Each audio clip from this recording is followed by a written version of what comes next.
Hey everybody, it's Brian, your friendly fat bald bastard here to do a little political rant. Um, being this new stay-at-home order, I've had a lot more free time, so I've been spending a little bit more time, or a lot more time on Facebook.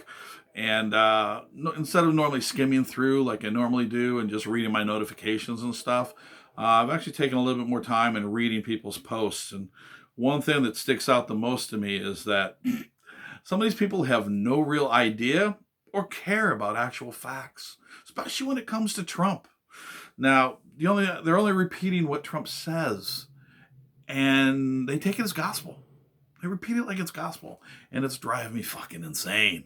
All right, now this is going to be fun because what we're going to do is I'm going to basically dispel a lot of these myths with actual facts.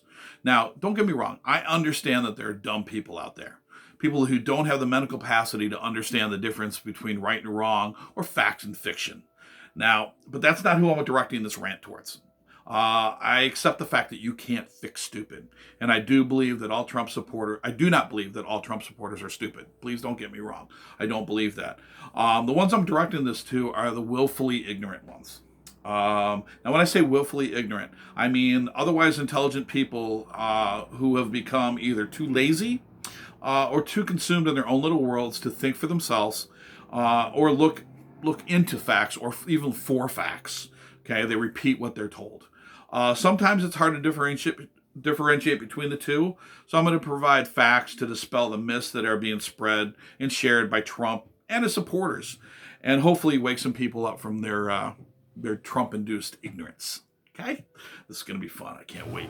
Now, whenever I encounter a Trump supporter, I always ask kind of the same question: how can you possibly support him? I just don't get it. When I ask this question, I always seem to get the same bullshit answers. Well, I mean, that's if they actually answer the question at all. Usually they go off on some rant about something completely different. Um, so the answer I usually get is, well, he turned the country around. Turn the country around from what? You keep mentioning the economy. How did he turn the economy around? What was wrong with the economy before? Let's look at the numbers. Let's just look into this part. The others are subsubjects of this part. According to the Dow Jones Industrial Average Report, and the numbers on their website, on the day Trump was inaugurated, the stock market was at a near record high of 19,827. Okay, and it was rising. The record high had been set exactly 1 month before at 19,974. Okay, on the day Obama was inaugurated, on the other hand, he took over the stock market. It was at 7,949, and it was dropping. It was tanking. A month and a half after he took office, it finally hit rock bottom at 6,547. Okay, it's a big difference. Now, Trump supporters then say the stock market's at all-time highs. Yes, it did hit all-time highs under Trump. It hit at 29,000 not too long ago. Now the coronavirus has tanked that. I'm not going to punish him for that. We're not going to get into that part of it yet. Okay, that's in another rant that I will go off on. Okay, I hate to tell you this, guys, but the stock market had been setting record highs since 2013. Okay, none of you want to acknowledge it, but it's facts, and we'll explain that. Under Obama, on March 5th, 2013, it hit its. Well, actually, let's back up a little bit. Under Bush, it hit his first record high, or the last record high that it was at, was on October 9th, 2007. Stock market was at 14,164. So when Bush left office, it went from 14,000 in 2007 to in 2009 being at 6,547. Okay, dropped by more than half, or almost half. Okay, under Obama on March 5th, it hit his first record high. March 5th, 2013, it hit its new record at 14,253. That year alone, he hit 51 new consecutive highs. Okay. In the next year, in 2014, he hit 38 new record highs. In 2015, it slowed down a little bit, but he still hit 6 new record highs. And in 2020 and 2016, he had 26 new record highs, for a total of 121 new record highs, before, without no sign of it slowing down. That's what Trump took over. All these almost 4 consecutive years of it going up. So, you know, Obama took over an economy where the stock market was tanking and turned it around and set new record highs until the day he left office. Trump took over an economy that was breaking records like crazy, and for almost 4 full years when he took office. So what did Trump turn around? I can understand you saying Obama turned stuff around, but how can you say Trump turned it around? Well, they switched subjects. Then they said, well, the unemployment rate is at an all-time low. Okay. It is now, but let's see, once again, how did he turn that around? According to the U.S. Department of Labor website, on the day Trump took office, the unemployment rate was at 4.7% and was dropping steadily for 7 years before he took office. Okay. On the day Obama took office, on the other hand, the unemployment rate was at 7.8% and going up pretty rapidly. In less than a year after he was inaugurated, in October of 2009, it was over 10%. Okay. But when he left office, it was at 4.7. He cut it by more than half. Trump took it from 4.7, it's now at 3.7. Well, it's actually a lot more higher than that because of the coronavirus. But once again, we're not going to get into that. When it was at its lowest, it dropped 1 point.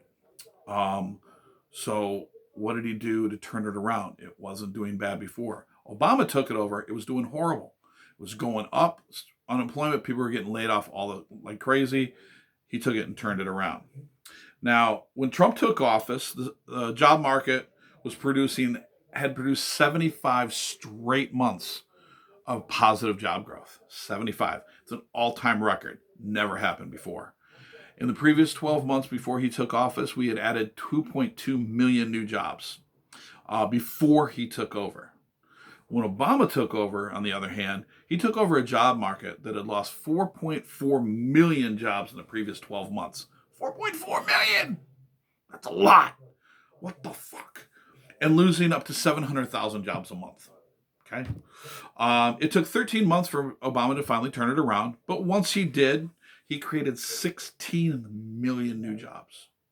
16 million. Previously, in that time, his first 13 months in office, we lost 4.4 million jobs. And he halted that and turned that around and added 16 million. That's a fucking lot. Okay? So once again, Trump took it over when we were adding new jobs every month. Obama took it over, we were dropping 700,000 jobs a month. So what the fuck did he turn around? Seriously, what did he turn around? Well, the next one I always hear from people is, he's making the country better. Really? What's better? What has gotten better? What did Trump actually do? What has he done since he's been in office? We won't talk about this coronavirus thing. That's for another day. But let's look at the economy numbers. What did he do to make these numbers go up? What piece of legislation did he sign, or what policy did he institute to make these things continue to get better? Not turn them from bad to good, but made them continue to get better. Once again, let's look at the numbers. The new tax break that he put in. That's the only thing that I can think that he's done. That's the only positive piece of tax legislation or piece of legislation. I won't even call it positive, but the only piece of legislation that he has passed, he can put his name on, is that tax break. Now, people rave about it and say it's great and everything else. Well, according to the numbers, it hurt us. It really hurt us. The tax break went into effect in February of 2018. 2018, the stock market in February was it had a high at that time of like 26.6 or something like that, 26,600, maybe a little bit more than that. Um, at the end of the 2018 and the first full year of his tax plan being in place and people filing their taxes and getting that, stock market was at 23,327. That's a drop of about 2,500 points. So once again, how is that positive? After the tax break went into effect, the stock market lost about 2,500 points. Well, what did Obama do then? What did Obama do to make these numbers? To make all of his numbers that you're giving him credit for? Well, let's look at some of the highlights. I'm just going to rattle them off. You guys can look them up yourselves. The American Recovery and Reinvestment Act, the stimulus plan. Okay, did a hell of a lot. Most economists will tell you that's what got us out of the recession. The Dodd-Frank Wall Street Reform and Consumer Protection Act that stopped the banks from doing some of the stuff that they were doing. Cash for clunkers, got a lot of shitty cars off the road, and we were able to put people into cars that were more reliable, got them to and from work, and really helped them out and put them into cars they could never have done before at a reasonable rate. Auto industry bailout, saved the auto industry, saved millions of jobs, paid back ahead of schedule, and with interest. The bank bailouts allowed banks to give out loans to small businesses and help get the economy going back again. Once again, it was paid back with interest. The ACA, or you guys like to call it the Obamacare.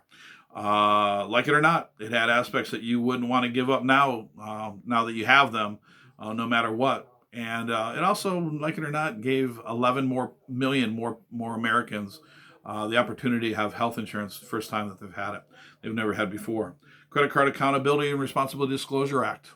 Okay, stopped credit card companies from basically having these incredibly interest rates that were out of control.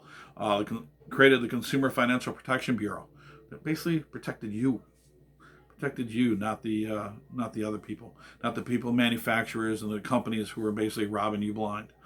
Tax Relief, Unemployment Reauthorization and Job Creation Act of 2010. Extended unemployment benefits for the people that lost their jobs in 2008, 2009. But it also reinvested into infrastructure, gave a tax break, one of the first ones, larger than Trump's supposedly largest ever. The American Tax Relief Act of 2012, which is reinstituted the Bush tax cuts, basically doing away with the top 1% tax breaks to the top 1% and basically kept it to the people. That's just to name a few. My favorite one, though, is he killed job-killing regulations. Trump did away with these things, supposedly. First off, do me a favor. Name me one of those fucking regulations. Because I asked this question to just about everybody, and all I get is crickets. Because nobody can understand that. Number two, if they were job-killing regulations, then why were more jobs created under Obama in his last 3 years when those regulations were in place than in Trump's first 3 years when those regulations were gone? Wouldn't it be the other way around?